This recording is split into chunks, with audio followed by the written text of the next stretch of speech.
Graça e paz. Boa noite. Que alegria estar aqui. É uma honra muito grande poder estar aqui esta noite, podendo compartilhar da palavra. Pai, obrigado, tá? Obrigado por acreditar em mim, no meu ministério. Me dá uma oportunidade tão grande de poder compartilhar a palavra com toda a nossa igreja, no nosso evento mais importante. Eu quero o meu material, por favor. Meu backstage aqui. Obrigado, filha. É a primeira vez na minha vida, e eu também nunca vi isso em outro lugar, isso não foi combinado, mas que eu vou pregar uma palavra e o esboço está na minha camiseta. Olha a minha camiseta. Tá vendo? Você consegue ler daí de onde você está? Aqui está escrito quem ama, e aí tem um tracinho. E aqui o primeiro tem faz, se esforça, não se envergonha e se entrega. O esboço está na camiseta, se você quiser anotar. Ou tirar uma foto, que vai ficar muito mais bonito o seu esboço. Claro, eu aparecendo, né? Poxa. Sem mais delongas, eu queria que você abrisse a sua Bíblia comigo, por favor. No livro de João. João, no capítulo 21. Essa mensagem de hoje é o resumo da série chamada Expansão do Amor, que foi ministrada no mês de janeiro, na Juventude Relevante. E essa primeira palavra foi compartilhada também a pedido do Pai com a igreja. Mas eu entendo que essa é uma mensagem que deve ser falada novamente, e quantas vezes o Espírito Santo me direcionar para falá-la. A palavra do Senhor diz em João, no capítulo 21, a partir do versículo 15, e diz: depois de terem comido, eu gosto disso, Jesus sempre está envolvido em algum tipo de ação como essa. Depois de terem comido, perguntou Jesus a Simão Pedro: Simão, filho de João, amas-me mais do que estes outros? Ele respondeu: sim, Senhor, tu sabes que te amo. Ele lhe disse: apacenta os meus cordeiros. Tornou a perguntar-lhe pela segunda vez: Simão, filho de João, tu me amas? Ele respondeu: sim, Senhor, tu sabes que te amo. Disse-lhe Jesus: pastoreia as minhas ovelhas. Pela terceira vez lhe perguntou: Simão, filho de João, tu me amas? Pedro entristeceu-se por ele ter lhe dito pela terceira vez: tu me amas? E respondeu-lhe: Senhor, tu sabes todas as coisas, tu sabes que eu te amo. Jesus lhe disse: apacenta as minhas ovelhas. Vamos orar. Deus, eu te agradeço pela oportunidade entregue a mim através do meu Pai. Que o Senhor possa abençoá-lo grandemente, abençoar a minha mãe também. Deus, que essa palavra seja uma palavra tanto de ensino, como foi a proposta para a Juventude Relevante, como uma palavra profética.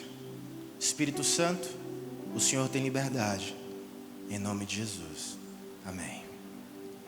Esse é um texto muito conhecido pela maioria de nós, e eu já ouvi algumas pregações em que existe um bate-bola entre a conversa entre Jesus e Pedro e a diferenciação dos amores em grego que é citado no texto. E Jesus pergunta: Pedro, tu me ágape ou tu me agapau? E ele responde: eu te filéu. Dentro daquilo que eu entendo, dentro das minhas pesquisas, não existe uma diferenciação entre ágape e filéu. Todas as duas palavras têm a mesma expressão de força e coerência e determinação no que se refere ao amor. Mas nós devemos lembrar que essa conversa foi feita em aramaico. E em aramaico não existe diferença de força de um amor para o outro. É apenas uma palavra, assim como é em português: amor. Pedro, você me ama? E eu não sei se você consegue entender bem o contexto, mas este é o último capítulo de João. alguns capítulos anteriores, é o momento no qual Pedro, quando é questionado e pressionado sobre ele ser discípulo de Jesus, ele prontamente disse por 3 vezes: não o conheço, não o conheço, não me conectem com esse homem porque eu não o conheço. Por 3 vezes Pedro nega Jesus. Na oportunidade seguinte que Jesus se encontra com Pedro, ele pergunta por 3 vezes. Pedro já havia, por um momento, abdicado do seu ministério. Ele sai de Jerusalém e ele vai pescar, ele volta para a sua antiga profissão. Ele fala: olha, eu não quero mais saber disso, eu vou pescar. Jesus aparece aos discípulos e ele restaura o ministério apostólico de Pedro. Mas a condição da restauração era uma: Pedro, você me ama.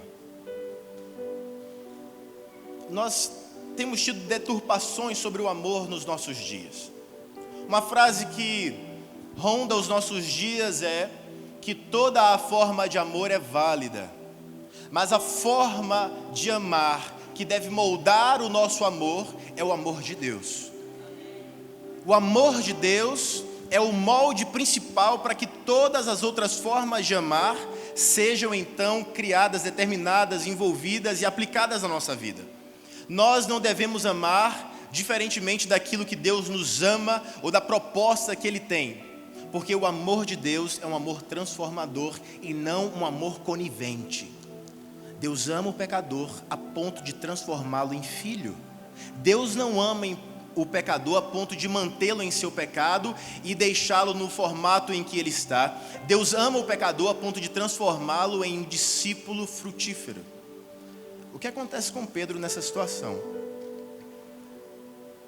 É que Pedro, na 3ª vez, e para mim isso deixa extremamente claro que a conversa não tinha nenhum tipo de diferenciação nas palavras amor. Pedro, ele se entristece. Entristeceu-se Pedro porque pela 3ª vez perguntava a Jesus: Pedro, tu me amas? Jesus queria saber uma só coisa: se Pedro amava Jesus a ponto de discipular as suas ovelhas.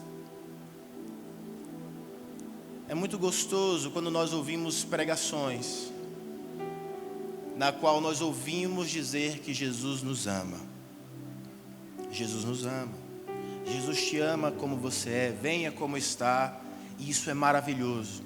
Mas existe um outro lado da moeda, que é aquele que nos amou primeiro, também deseja se sentir amado. Existe um livro chamado As 5 Linguagens do Amor. E nós somos seres tão limitados que nós nos sentimos realizados, nos encaixando em algumas dessas linguagens de amor. E muitas vezes nós queremos fazer com Deus isso, colocá-lo em um livro completamente limitado a nós que somos limitados. Mas Jesus estava determinando através da vida de Pedro o que ele gostaria de saber através da nossa vida. Pedro, você me ama? Porque se você me ama, eu quero que você apacente os meus cordeiros.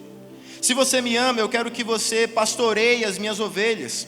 Se você me ama, apacenta as minhas ovelhas. Jesus, ele tanto é pastor dos pastores, como é rei dos reis. Não dá para tirar uma coisa para ele ser outra. Jesus, ele é rei dos reis. Jesus também é pastor dos pastores. Amar a Cristo se baseia em uma ação, não em palavras. Numa das 5 linguagens de amor, está uma que é palavras de afirmação. A pessoa se sente amada com palavras, com elogios, mas ela não se sente tão amada com afago, com abraço, com presente. Aquilo que mais desperta o sentimento de se sentir amado nela são palavras. Jesus não é esse tipo de pessoa. Jesus também não se sente amado com presentes. Porque como que você dá um presente significativo para alguém que tem tudo. Ele de fato tem tudo, e todas as coisas estão em suas mãos. Nós não conseguimos mais abraçar o nosso Jesus. Graças a Deus, Ele ressuscitou e vivo está à destra do Pai. Nós não conseguimos abraçá-lo. Ele não se sente amado por isso. Mas você já se perguntou, como Jesus se sente amado por minhas atitudes, por minhas ações? Ou como eu posso fazer com que Jesus se sinta amado por mim? O amor de Cristo, o amor que Cristo sente, não é um amor baseado naquilo que nós temos. Tudo que nós temos como amor é baseado numa troca. Se você lavar a louça, eu vou ficar feliz com você, marido. E talvez tenha até uma festinha.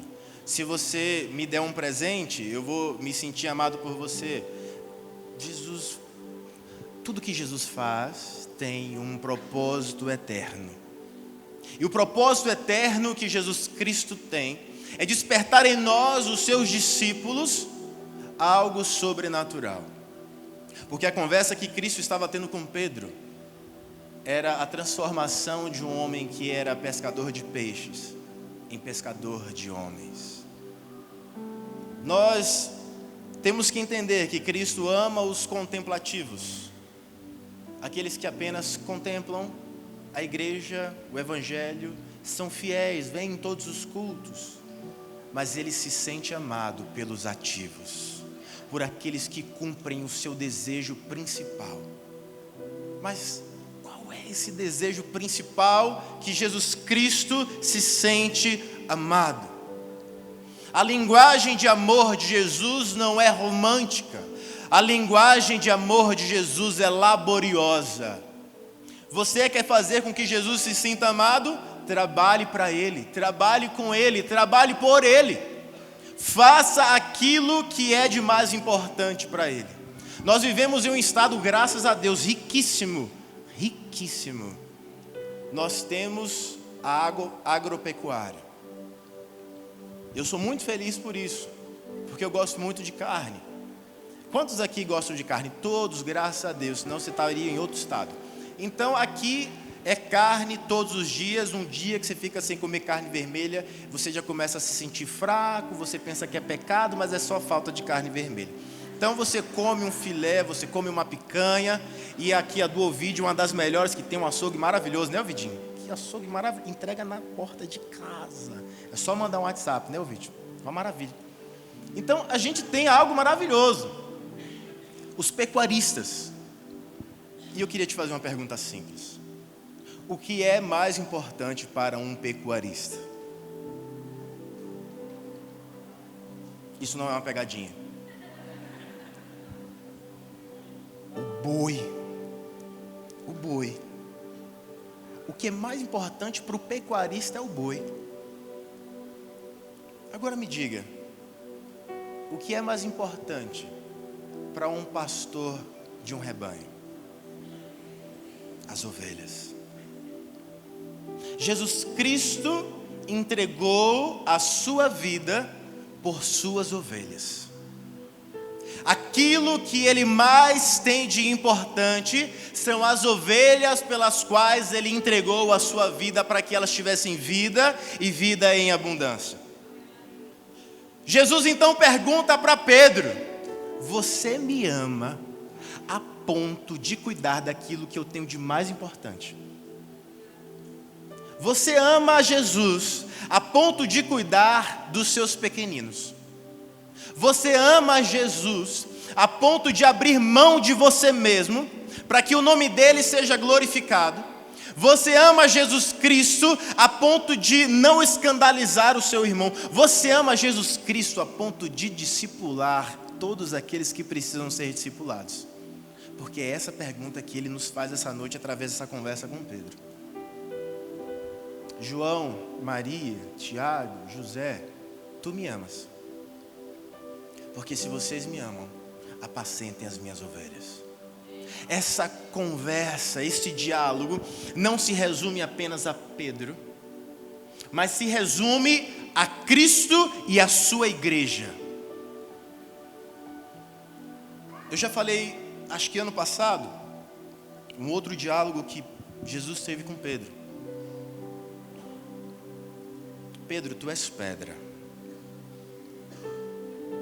e sobre esta pedra, esta rocha, que sou eu, Jesus Cristo, eu edificarei a minha igreja.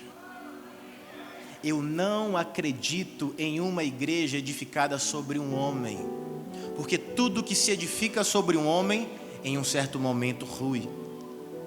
Mas tudo que é edificado sobre Jesus Cristo, a rocha, jamais terá fim. E a nossa igreja é edificada sobre uma rocha chamada Jesus Cristo de Nazaré. A linguagem de Jesus é laboriosa. Jesus confia em pessoas que o colocarão acima de todas as suas questões pessoais e humanas. E eu espero que nós sejamos esse tipo de discípulo, que coloca aquilo que Jesus acha de mais importante como a coisa mais importante de nossas vidas. Porque não tem como amar pessoas sem amar o Deus que salva as pessoas. Nós vivemos em um mundo modernizado em que muitas igrejas têm um slogan de que amam pessoas.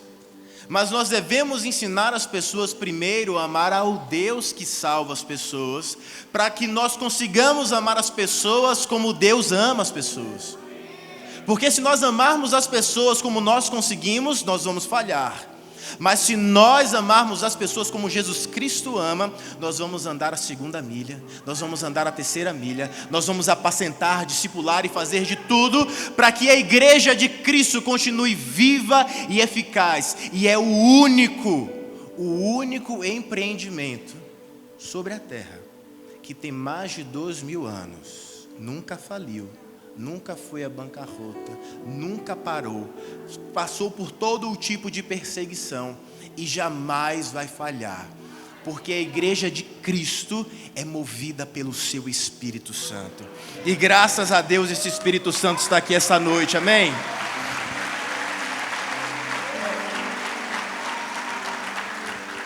Nós devemos entender algo simples: a maturidade do amor é servir. A maturidade do amor não é ser servido. A maturidade do amor é servir o próximo. Quando você está apaixonadinho e você é namorado, você faz de tudo pelo seu cônjuge. Você faz loucuras. Depois você casa, aí você... agora já casei, não preciso mais fazer nada. Agora ela que vai pegar essa água que ela quer pegar. Ele que vai lavar a roupa dele se ele quiser roupa limpa. Muda, né? As coisas, né? Ficam. Mas a maturidade do amor é o servir mútuo. Porque quando o servir mútuo acontece, você não sente o peso de que está sendo usado pelo outro. Porque você também está servindo e sendo servido, servindo e sendo servido, servindo e sendo servido. Então você não percebe quando começa o seu serviço e quando termina o do outro, porque você é uma coisa só. Como corpo de Cristo que somos, nós não devemos achar que servimos demais, porque qualquer coisa que qualquer um de nós fizermos neste corpo será infinitamente menor do que o esforço e o sacrifício feito por nosso Cristo na cruz. Eu ouço muitas pessoas que dizem: pastor, mas eu estou cansado. Eu falo: e aí, qual que é o seu plano? Não sei. Eu falei: mas tem uma coisa simples. Descansa. Descansa. Você está cansado do quê? Do ministério, da célula? Descansa um pouquinho. Fica umas 2 semanas aí, descansando. Fica ouvindo a mensagem do apóstolo. Fica revivando o teu espírito. Descansa. Não precisa desistir porque você está cansado. Não precisa parar, vou entregar tudo. Não. Descansa. Comunica o teu pastor, teu líder. O nosso apóstolo é o homem que mais nos incentiva a descansar. Porque o nosso projeto não é para 1 ano, o nosso projeto é para a vida inteira. Então, a nossa proposta é que possamos demonstrar o nosso amor para o nosso Senhor durante toda a nossa vida. E eu queria fazer uma pergunta: qual é a idade certa para amar? Alguém sabe? Com quantos anos uma criança começa a demonstrar amor pelos seus pais? E com quantos anos um bisavô demonstra amor pelo seu bisneto? Qual que é o tempo do amor? Qual que é a vigência do amor? Ela não existe. O amor existe enquanto houver fôlego. Enquanto houver força em nossos corpos, enquanto houver fôlego em nossos pulmões, deve haver desejo por servir o nosso Senhor intensamente, com tudo aquilo que temos e somos. Porque uma das propostas do amor é: quem ama, faz. Se você ama Jesus Cristo, faça pela igreja pela qual Ele deu a vida o que Ele gostaria que você fizesse. Ah, pastor, mas eu sou muito novo. Qual o problema? Pastor, mas eu sou muito velho. Qual o problema? A gente tem que entender que em cada idade nós vamos servir de uma forma diferente. O importante é estarmos servindo ao corpo de Cristo. Jesus, Ele não salva pessoas apenas para tirá-las do inferno. É muito romântico isso. Jesus me ama só para me tirar do inferno. Você não acha que seria um grande desperdício seu mesmo? Você é uma pessoa tão capacitada, tão inteligente, tão cheia do Espírito Santo, ser salva apenas para não ir para o inferno? Entenda algo: Jesus Cristo tem um propósito com a tua vida. Se Ele te tirou das trevas para a sua maravilhosa luz, é porque existem pessoas que ainda estão em trevas e precisam da luz que você carrega, e precisam das mãos que você tem, da boca que você tem, das pernas que você tem, do fôlego que você tem, da experiência que você tem. Hoje, o pastor Enivaldo estava falando pela manhã que logo quando ele entrou em nossa igreja, ele não estava como ele está hoje. Um homem estável, que ama Cristo profundamente, com todas as suas questões resolvidas pelo Espírito Santo. Mas ainda assim ele queria tanto servir a Deus que ele abriu as portas de sua casa para que lá tivesse uma célula. Queridos, nós não precisamos ter um currículo pastoral para servir a igreja. O que nós precisamos é ter um amor que nos impulsione a fazer tudo o que for necessário para que a igreja de Cristo seja servida com tudo aquilo que temos e somos. Qualquer pessoa longe do amor de Cristo não vive seu propósito completo. Próximo tópico. Quem ama se esforça. Você conhece alguém que diz que ama o outro e não se esforça pelo outro? É amor ou é balela? É balela. É mentira. É mentira. Isso é coisa de criança. Isso é coisa de adolescente. Olha, eu te amo. Usa todas as palavras que forem possíveis para enrolar aquela pessoa que vai ficar só um mês. É assim que adolescente faz. E quem nunca foi adolescente que atire a primeira pedra? Quem foi um bom enrolador aí? É brincadeira, gente. Passou. Você não está... Deixa eu só fazer uma pesquisa rápida. Quem é casado aqui? Os casados, muitos casados. Você está com essa pessoa porque você fica falando o tempo todo que você a ama, ou porque você se esforça pelo teu relacionamento? Porque casamento é esforço. Quem diz que está casado e não se esforça, vive num mundo que eu não conheço. Porque o mundo que eu conheço é se esforçar. É se esforçar. É querer falar... Não posso falar isso. Daqui a pouco a gente conversa. Isso é esforço para não machucar o outro. Porque quando a gente não quer machucar o outro, a gente está declarando com todas as letras: eu te amo tanto que eu não quero te machucar. Quem ama Jesus Cristo se esforça por aquilo que Ele mais se importa. Ei, se você ama Jesus, apacente as suas ovelhas. Pastor, mas eu não tenho capacidade para isso ainda. Eu também não tinha. Ninguém nasce com isso. Ninguém nasce e fala assim: cara de pastor, separa, pastor aqui, pastorzinho. Não, nós somos moldados.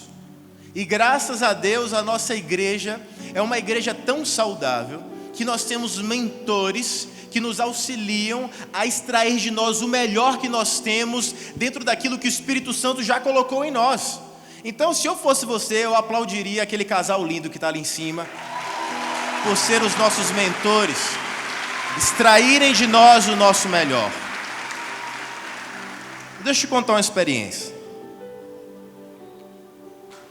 Quando eu disse para o pai que eu queria casar com a Rebeca, ele falou: você está estudando teologia, né? Eu falei: estou. Quer ser pastor? Quero. Então você prega domingo. Aí, não sei se você já teve mini ataque cardíaco. A vida para, você para também, fala assim: onde que eu fui me meter, Jesus? Porque não é o tipo de coisa assim: não, eu vou pensar. Não, vai pensar não, você vai pregar. Eu falei: tá bom, então eu vou pregar. E foi uma das piores tragédias que nós vimos ao vivo, fui eu pregando a minha primeira mensagem. E infelizmente o pastor Clodoilson tem uma memória muito boa para isso, né? Para isso. Ele lembra de toda a minha mensagem. Toda ela. Ele fala para mim porque ele me ama. Ele fala: ô, Santinho, foi bom. Ele tá me animando, né? Tá me animando, porque foi terrível. Mas hoje eu entendo que eu tenho sido trabalhado, não só pelo pai, mas por todos os pastores que são meus colegas e amigos, e que me ensinam e que me incentivam. E eu gosto de aprender com todos eles que estão aqui, porque eu sou o caçula, e o caçula aprende com os mais velhos. Então eu sento para ouvir todos eles. Todos eles são mais velhos do que eu, têm mais gabarito do que eu, mas eu dou graças a Deus pela oportunidade de estar aqui hoje pregando e compartilhando essa palavra com você. Eu quero te dizer com isso que eu estou sendo formado. Tem 6 anos que eu cheguei aqui. Tem 6 anos que houve uma tragédia. Mas hoje eu tenho recebido dupla honra nesse lugar. Então se abra para ser transformado, mentoreado. Porque uma coisa é certa: nós não temos ideia de onde Deus pode nos levar. Terceiro, quem ama não se envergonha. O apóstolo Paulo, em Romanos, no capítulo 1, versículo 16, diz assim: porque não me envergonho do evangelho de Cristo, pois é o poder de Deus para a salvação de todo aquele que crê, primeiro do judeu e também do grego. Nós temos que entender o contexto onde Paulo estava, porque hoje nós vivemos em um país cristão. É maravilhoso pregar o evangelho, é maravilhoso. Mas Paulo, ele estava em Roma, enviando essa carta para Roma. E quando ele fala isso, ele estava em um contexto em que vamos entender rapidinho o que estava acontecendo. Paulo estava num mundo grego, onde havia o panteão e todos aqueles deuses esquisitos que eles inventaram. Havia um altar para um Deus desconhecido, e Paulo pregava sobre um carpinteiro que nasceu em um lugar dominado pelos romanos. Entende isso? Um lugar dominado pelos romanos, um carpinteiro que dizia que era o Messias, que foi morto na cruz e ao terceiro dia ressuscitou. Se você fosse grego, você não acreditaria nisso. E se você fosse pregador do evangelho, você tinha que estar muito convicto para não sentir vergonha da sua pregação. É por isso que Paulo fala: eu não me envergonho do evangelho de Cristo. Porque Paulo já tinha tido tanta experiência sobrenatural com o Espírito Santo e com o próprio Jesus Cristo que apareceu para ele, que ele tinha convicção do que ele estava fazendo com a sua vida. Você tem convicção do que você está fazendo na sua vida? Você sabe o que você está fazendo? Você entende aquilo que você prega? Você se envergonha do seu Senhor? Porque hoje é maravilhoso nós termos um Jesus que nos ama. É quase um Jesus brother. Ele compactua com tudo que você faz. Mas nós não podemos esquecer que o mesmo Jesus que é amigo é o mesmo que é Senhor. E o Senhor, Ele dá ordem em tudo aquilo que Ele é dono e lhe pertence. E se você pertence a Jesus Cristo, não se envergonhe de seguir as suas ordens, nem de estampar na sua vida que você é um discípulo fiel de Jesus Cristo de Nazaré, aquele carpinteiro que foi morto na cruz do Calvário, ao terceiro dia ressuscitou e vive está à destra do Pai. Não se envergonhe do Evangelho, não se envergonhe nem tema viver aquilo que Deus tem preparado para você, porque para falar do amor de Cristo, você só precisa de uma coisa: ser amado por Ele. Quantos aqui são amados por Jesus Cristo? Então não se envergonhe de falar do seu amor. Quem ama, se entrega. Gálatas no capítulo 2, versículo 20 diz: fui crucificado com Cristo. Assim, já não sou eu quem vive, mas Cristo vive em mim. A vida que agora vivo no corpo, vivo-a pela fé no Filho de Deus, que me amou e se entregou por mim. Não existe amor sem entrega. Amor sem entrega é impossível de existir. Olha, eu te amo, mas eu queria viver na minha vida sozinho, e você vive a sua, e vai dar tudo certo. É assim que funciona? Quando você casa, aí a menina fica na casa dos pais, e o rapaz fica na casa dos pais dele, e eles são casados, e eles se amam. É assim? Quem ama se entrega.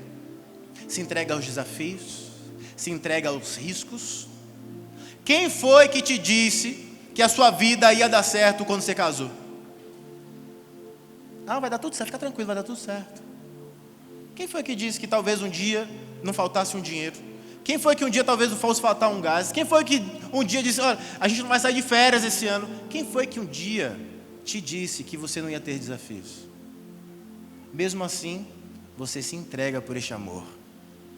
E todos os dias nós somos entregues pelo amor de Cristo.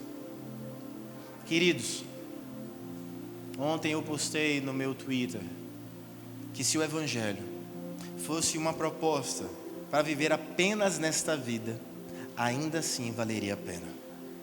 Mas a proposta do amor que nós vivemos é uma eternidade vivendo ao lado daquele que nos criou e nos chamou para sermos filhos dele. Isso é a coisa mais maravilhosa que existe. Eu não consigo me conter às vezes de emoção quando eu lembro aquilo que Jesus fez por mim, quando eu lembro que eu lembro de quem eu era, e eu lembro de quem eu sou, e o Espírito Santo de Deus habita em mim, e eu devo me entregar todos os dias por esse amor. Queridos, não é uma coisa que às vezes flui naturalmente, não.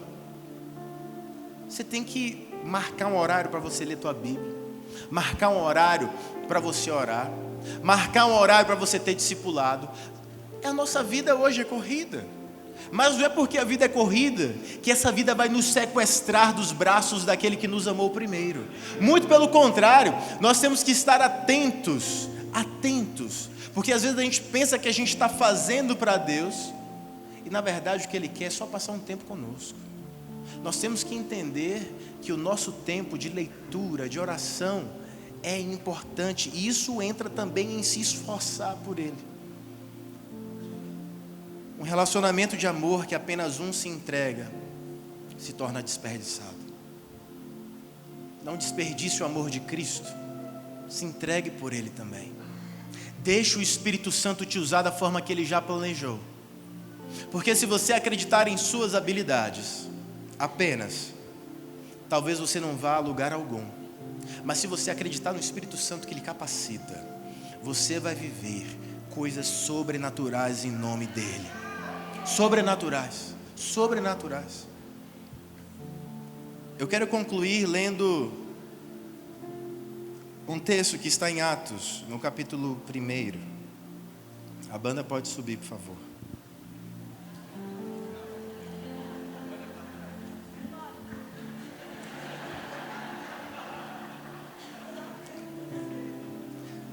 O ano tem 52 semanas. E 52 sábados a gente está junto. Então eles já sabem quando eu estou acabando. Parabéns, gente. Aplauda para o Senhor essa banda maravilhosa aqui.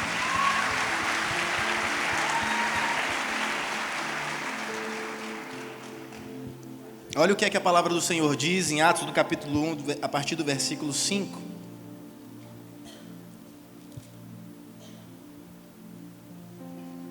Porque João, na verdade, batizou com água,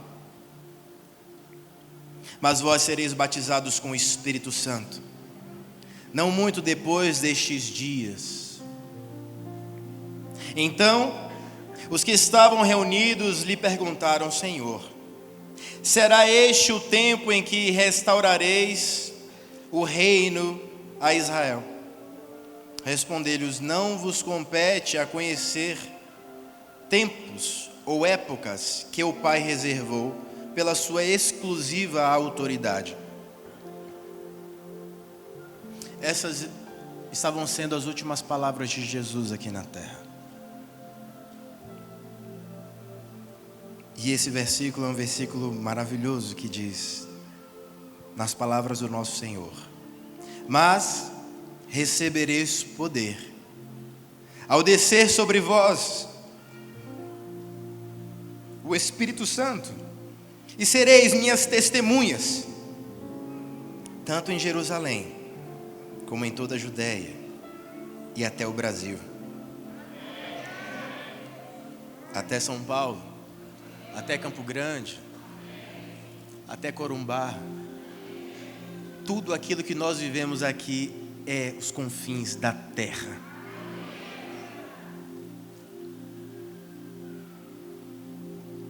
Quem ama faz. Quem ama se entrega. Quem ama não se envergonha. Quem ama se esforça. Nós devemos entender que o amor de Cristo, ou o amor que Cristo espera de nós, é um amor laborial, é um amor de trabalho. Jesus não espera de nós que sejamos apenas esforçados para vir aos cultos, mas para levar as mensagens dos cultos para aqueles que estão perdidos, para aqueles que estão afastados, para aqueles que estão longe da sua glória.